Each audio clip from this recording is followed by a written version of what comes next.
आज कौन प्रिपरेशन चलची चली खीरी पायस मंगल जाऊ पायस करते से खीरी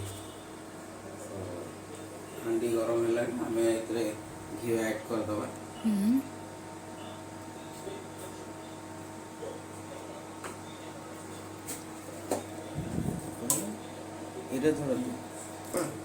आमर घी आम ड्राई फ्रूट्स ऐड करवा ड्राई फ्रूट्स साथी छोट इलायची ऐड करके हल्का रोस्ट करना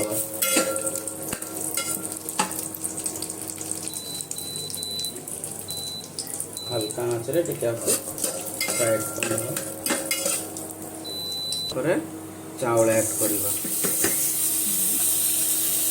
चावलटा भलरे धोईकी कि समय रखाई जिनटा पानीटा छाड़ी माने जिनटा क्लीयर आसो पानी रही पुणी या फ्राए करने को असुविधा हम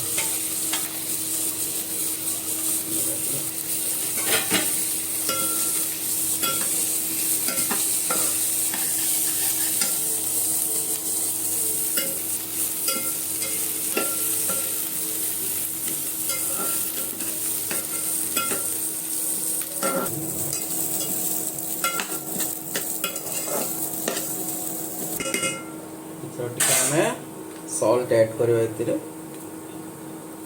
बेसी सॉल्ट लगे आइटम तो हाँ जस्ट तार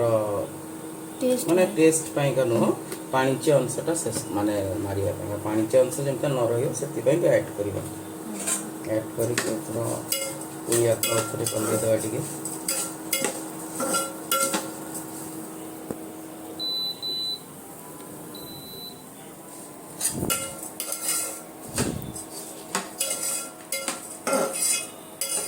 टे हल्का चावलटा हल्का हल्का लाल बेसी नो पूरा लाल नो हल्का जस्ट हल्का ब्राउनिश कलर आसला पर हम आपको कलर आसा पर्यंत टिके हमको चलने पड़ो न चलने पुणी लगे हल्का ब्राउनिश हो गला पर तादे नेक्स्ट आइटम गुराक ऐड कर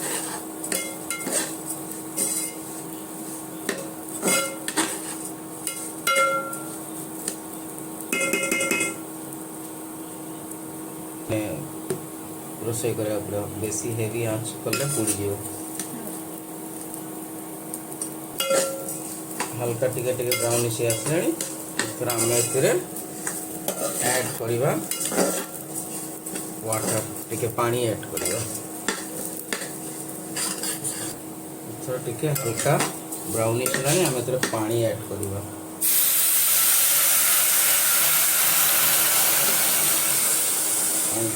इनका भात टिके चावलटा फिटिकी बाहर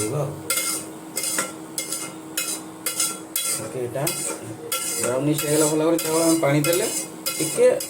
हल्का जमी फिटिकी बाहर भाया आम आपको ये फुटेबा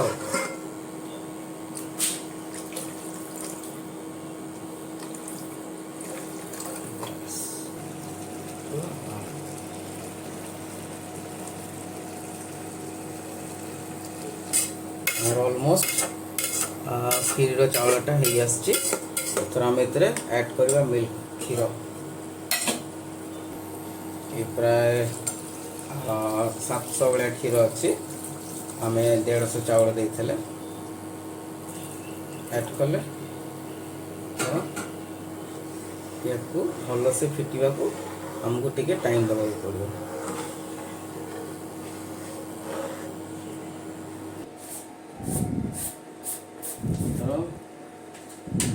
चीनी दवा पड़ो स्वाद अनुसार जितने चीनी खाती से हिसाब से जी अधिक खाती अधिक जी सुगर कंट्रोल चलो आम चीनी ऐड करवा टाइम आसगला तो चीनीटा स्वाद अनुसार दवा कथा जी अधिक खाऊन अधिक जी कम खाऊन कम जो सुगर पेशेंट से सुगर फ्री चीनी भी दे पारती ऐड करके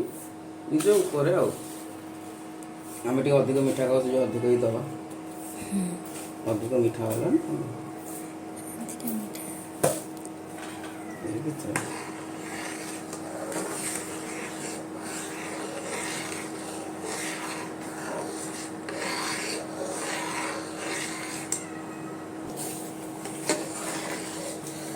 मोटामोटी इथर आम पाइस हो आसलानी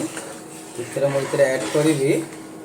केवड़ा जल केवड़ा पानी जाऊ केवड़ा वाटर कहते एक्चुअली मुझा मो पर्सनाली इटा को ऐड करे समस्ते खीर पाइस करती नहीं इटा मो स्पेशलिटी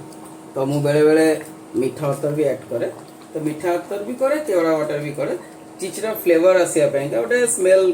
भल फ्लेवर आसो तेणु केवड़ा वाटर टी ऐड है भल भाव चलईदवा कहीं आसला आमर या फ्लेवरटा भल भाव में यादे स्मेल भल लगे मुझे मीठा अतर भी ऐड करे तो मीठा अतर हो सारापर ऐड करा कथा और केवड़ा पानीटा हेला टाइम ऐड करा कथा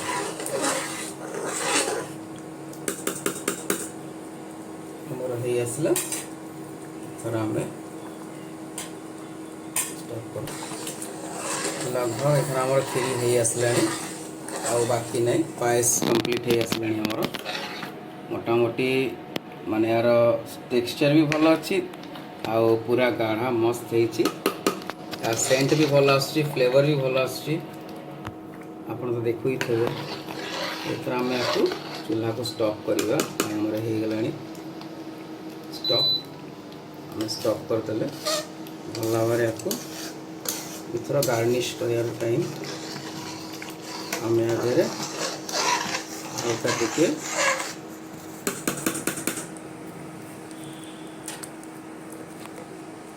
इथर आउ थे टिके घी देदबा घी देला परे इथर लास्ट फिनिशिंग जोटा अमूल मिठाई मेट ऑन खुलिबा खुलिके